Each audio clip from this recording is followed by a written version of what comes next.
After the Second World War, Boston is in tough shape. Its industrial base has been eroding since the turn of the century, and its population has been decreasing.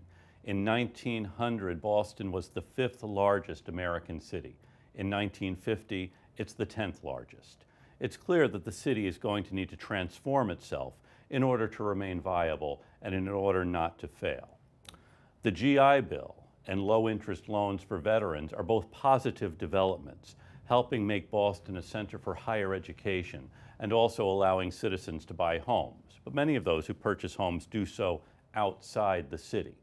City leaders decide to create a new Boston and embrace a campaign of urban renewal in an effort to keep up with other cities and prevent Boston from dying. Urban renewal is really the trend of the day.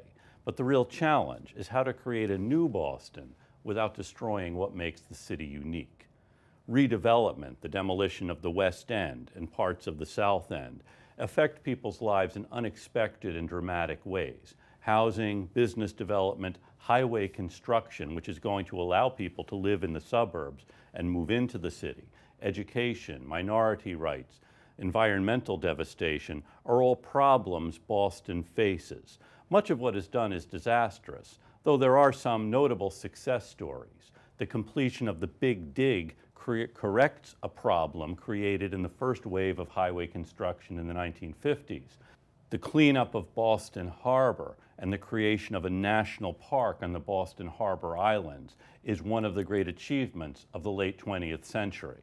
But many of these urban renewal projects bred a sense of distrust between the people of Boston and their government and the federal government. And in many ways, these various struggles put Bostonians back in touch with the issue that began with the revolution 2 centuries earlier, their commitment to self-government. Boston finds its footing in the 20th century, but not without great struggle.